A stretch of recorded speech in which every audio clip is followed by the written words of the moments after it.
안녕하세요. 내 집 마련의 시작을 함께하는 스토리하우스 박광식 과장입니다. 오늘 제가 소개해드릴 곳은요, 금촌역 도보 7분거리에 위치한 프리미엄 대단지 빌라 현장입니다.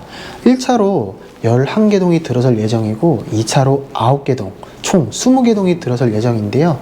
먼저 1차로 들어올 11개 동 중에서 4개 동이 선 분양 중에 있고 나머지 7개 동은 3월 달에 착공이 들어갈 예정이라고 합니다. 저희가 촬영한 세대 같은 경우는 전용 면적 19평에 실사용 면적은 확장 포함해서 35평인 포룸 구조 세대를 촬영을 했는데요. 단지 주변으로 다양한 인프라도 확인할 수 있었습니다. 운동을 좋아하시는 분들은 금촌체육공원이 도보 3분 거리에 있기 때문에 체육공원을 이용하시면 되고요.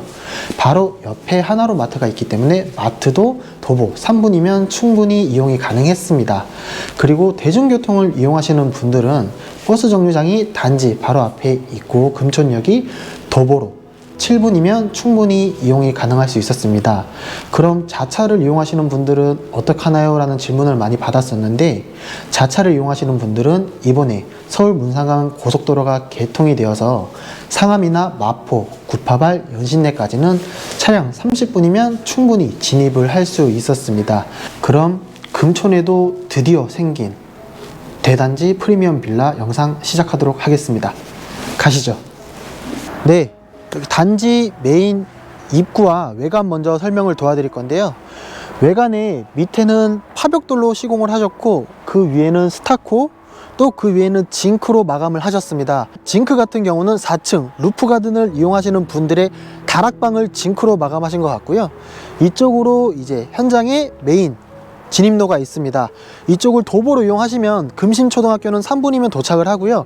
금촌역은 7분이면 도착을 합니다. 그리고 여기를 보시면 주차선이 그려져 있는데 지금 한 동에 8세대씩 100%로 주차를 할 수 있고요. 주차 공간도 꽤나 넉넉하게 되어 있습니다. 그리고 이쪽 공간을 보시면 아까 말씀드렸던 1차에 4개 동을 뺀 7개 동 이 이제 들어올 부지고요. 저쪽으로 메인 진입로가 하나 더 생길 예정이라고 합니다. 그리고 이쪽 옆으로 9개 동 2차 분양이 될 부지인데 저쪽으로도 메인 진입로가 생기기 때문에 진입로가 총 3개가 될 예정이라서 운전을 하시는 분들은 정말 여유 있게 운전을 하실 수 있을 것 같습니다. 주차장을 따라서 들어오시게 되면 이쪽으로 황색 실선이 그려져 있는데요. 이쪽 공간으로 주차를 하셔도 된다고 해서 충분히 세대별로 2대 혹은 4대까지도 주차가 가능할 것 같습니다. 여기서 저기까지의 거리는 20m가 넘고요. 이쪽 맞은편에 보면은 여기가 제가 도입부에 말씀드렸던 금촌 체육공원입니다. 배드민턴장과 축구장이 있어서 운동을 좋아하시는 분들은 이용하시면 상당히 좋을 것 같아요. 그리고 이 공간이 상당히 넓었는데요. 1차 이제 7개 동 부지나 2차에 9개 동이 들어올 부지에 이 공간이 생긴다면 이 공간을 놀이터로 만들어 놓으셔도 상당히 좋을 것 같습니다.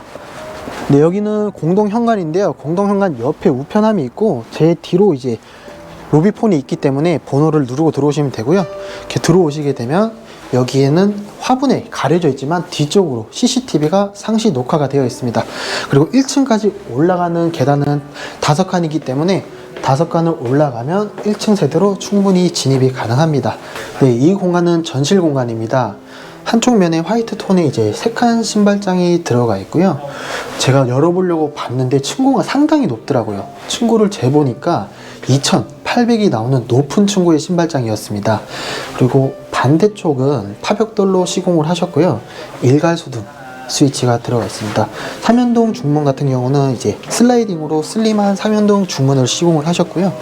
이 현장을 보시면 여기 버튼이 하나 더 있었는데 제가 처음에 뭔가 싶어서 한번 켜봤더니 간접등이 또 따로 일괄소등 스위치로 들어가 있더라고요. 이 현장의 구조는 요즘 가장 인기가 많은 포베이 복도형 구조로 되어 있는데 복도를 지나면서 방들과 메인 욕실이 있기 때문에 먼저 거실과 주방을 보여드리도록 하겠습니다. 복도의 양면은 화이트 턴에 이제 도장 마감으로 처리를 하셨더라고요. 이 공간은 거실 공간인데요. 상당히 넉넉한 사이즈의 거실 공간이었습니다. 바닥 같은 경우는 헤링본 타입의 강마루로 시공을 하셨고, 창문은 통창으로 있습니다. 창문 같은 경우는 KCC 이중창으로 시공을 하셨는데, 그리고 천장에 LG 휘센 시스템 에어컨이 기본 옵션으로 들어가 있고요. 이쪽 벽면은 파벽돌로 아트월 시공을 하셨습니다. 그리고 여기에 커튼을 쳐 놓아서 봤더니 픽스 창이 아니라 그냥 창문을 열고 닫을 수 있는 창문을 시공을 해 놓으셨더라고요. 거실과 이쪽 창문을 열면 환기나 채광은 훨씬 좋을 것 같습니다. 거실 뒤쪽으로 보시게 되면 약간 강화유리로 되어 있어서 안쪽이 좀 궁금하실 텐데요. 주방과 다용도실을 보여드리고 그 다음으로 설명을 도와드리도록 하겠습니다. 거실 맞은편으로 보면 주방이 있습니다. 주방은 일체형 구조로 되어 있고요. 멀바우 상판에 아일랜드 식탁이 기본 옵션으로 들어가 있고, 식탁 등으로는 이제 펜던트 크리스탈 조명이 상당히 이쁘게 들어가 있었습니다. 그리고 옆으로 보면 냉장고 2대 자리가 있었고요. 그 옆으로 키 큰 장이 있는데, 키 큰 장 같은 경우는 망이 수납이 되어 있어서 공산품이나 조미료를 보관하시기에 좋으실 것 같습니다. 그리고 상하부장이 들어가 있는데요. 여기 메인 후드에는 상하부장이 없고 이쪽으로 상하부장이 빼곡하게 들어가 있습니다. 대부분 환기창을 넓게 빼면서 상부장이 없어지는 경우가 많은데, 이 현장 같은 경우는 가로로 넓게 빼서 상부장까지 살리신 것 같아요. 그리고 이쪽으로 보시면 광파 오븐 렌즈가 들어가 있고요. 여기 안에 수납장이 있는데 닫으면 미러장으로 해서 가끔씩 요리를 하는 내 모습을 보일 수 있게끔 되어 있는 것 같습니다. 그 상판 밑으로도 다양하게 수납 공간이 있기 때문에 수납 공간은 꽤나 넉넉한 것 같습니다. 그리고 주방 옆으로 다용도실이 있는데요. 다용도실을 들어오게 되면 이쪽 공간에 보조 주방이 있어요. 주방 기구들 용품들이 많으신 분들은 나는 그래도 저 상하부장이 부족한데 라고 생각을 하실 수도 있는데, 여기에 있는 상하부장을 추가로 이용하시면 될 것 같습니다. 그리고 옆 공간으로 세탁기와 건조기를 설치를 하시면 되고, 보일러는 귀뚜라미 1등급 보일러가 설치가 되어 있고요. 여기 KCC 이중 창호가 또 시공이 되어 있습니다. 그리고 여기 같은 경우는 이제 소방관 진입창이 설치가 되어 있어요. 이 창은 픽스 창으로 되어 있어서 적재함 같은 거는 여기에 보관하시면 안 되실 것 같습니다. 이렇게 해서 주방과 거실을 보셨는데요.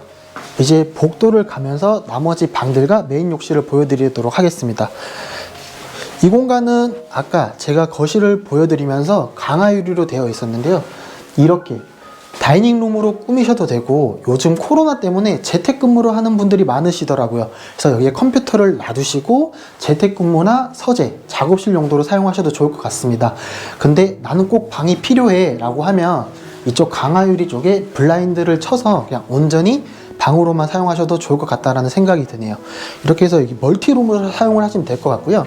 멀티룸 맞은편에 메인 욕실이 있습니다. 메인 욕실 같은 경우는 깔끔하게 비앙코 패턴으로 해서 바닥과 벽면을 다 시공을 하셨는데, 바닥 같은 경우는 미끄럼 방지 타일을 시공을 하셨고요. 해바라기 샤워기, 수전, 그리고 세면대, 양변기가 있습니다. 미러장 같은 경우는 대부분의 빌라들이 슬라이딩이었는데 여기는 여닫이로 일체형으로 시공을 하셨고요. 선반 같은 경우도 매립형으로 선반 시공을 하셨어요. 그리고 정말 재미있는 게 수전, 해바라기 샤워기, 코너 선반, 수건거리, 그리고 휴지거리까지 다 금장으로 이제 마감을 하셔가지고 조금 더 고급스러운 느낌을 연출을 하신 것 같아요. 이렇게 해서 메인 욕실을 보셨고요. 와서 첫 번째 방인 이제 중간방을 먼저 보여드리도록 하겠습니다. 중간방 같은 경우도 사이즈가 꽤나 넉넉하게 나왔는데요. 어린 자녀들 방으로 쓰실 거면 이렇게 벙커 침대를 설치를 해서 여기 안쪽으로 컴퓨터를 놓고 2층을 침대로 해서 사용을 하셔도 좋을 것 같고, 그냥 침대와 책상을 놓으시면 성인들도 충분히 이용 가능한 사이즈의 첫 번째 방 같습니다. 그리고 층고 같은 경우도 2800으로 상당히 높게 시공이 된 거를 다시 한 번 더 느낄 수 있네요. 그리고 이 맞은편 방이 안방입니다. 안방을 보고 제가 진짜 깜짝 놀랐는데요. 안방 사이즈가 상당히 넓게 나왔습니다. 상당히 넓게 나와가지고 침대를 이렇게 싱글 2개를 놓아도 상당한 공간이고, 한쪽으로 밀어 넣으시고 이쪽으로 화장대를 설치하셔도 충분한 공간이 나오실 것 같아요. 그리고 에어컨, LG 휘센 에어컨이 기본 옵션으로 들어가 있고요. 제 뒤쪽으로 드레스룸이 있습니다. 드레스룸 같은 경우에는 이제 슬라이딩 중문으로도 시공이 가능했는데 여기는 분양 사무실이다 보니 그냥 커튼으로만 설치를 해 놓으신 것 같아요. 해서 기역자 구조로 되어 있는 시스템 행거를 설치를 하셨고요. 제가 이렇게 서 있지만 드레스룸 공간도 꽤나 넉넉했습니다. 그리고 여기 수납장이 있어서 수납도 충분히 하실 수 있고요. 혹시 이 드레스룸이 부족하시다 하면은 방 하나를 옷방으로 그냥 사용하셔도 될 것 같습니다. 나머지 방은 보여드리면서 다시 설명을 해드릴 건데, 안방에 있는 부부 욕실을 설명을 해드리고 나머지 방을 보여드리도록 하겠습니다. 부부 욕실 같은 경우도 똑같이 비앙코 패턴의 바닷가 벽면 시공을 하셨고요. 미러장이나 수건거리, 휴지거리 이런 부분들을 골드로 살짝 포인트를 주셨어요. 근데 여기는 해바라기 샤워기는 없고 샤워기만 있었는데 샤워하기에는 조금 충분한 공간인 것 같아요. 하지만 물튀김이 있다라는 거는 인지를 하셨으면 좋겠습니다. 이제 마지막 하나 남은 방을 보여드릴 건데요. 그 방은 저희 중문 바로 앞에 있습니다. 이렇게 따라오시게 되면 여기가 마지막 방인데, 현장을 보면서 제가 말씀을 안 드린 게 하나 있는데, 방마다 실크 벽지로 색깔을 다 다르게 써서 다른 느낌을 연출을 하셨어요. 이 마지막 방 같은 경우는 파란색 파스텔 톤의 이제 실크 벽지를 사용하셨고요. 아까 안방을 보면서 말씀드렸다시피 나는 옷이 많아서 옷방이 필요해 라고 생각하시는 분들은 여기를 그냥 옷방으로 사용하시면 좋으실 것 같습니다. 네, 이렇게 해서 오늘 영상을 다 보셨는데요. 드디어 금촌에도 프리미엄 대단지 빌라가 형성이 되었습니다.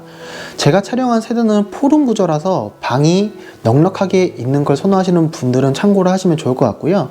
그리고 이 현장에 4층은 루프 가든으로 되어 있는데, 이 세대는 저희 팀장님이 촬영을 하셨으니까 그 부분도 참고해서 영상을 보시면 좋으실 것 같습니다. 그러면 다음 영상에서 찾아뵙겠습니다. 감사합니다.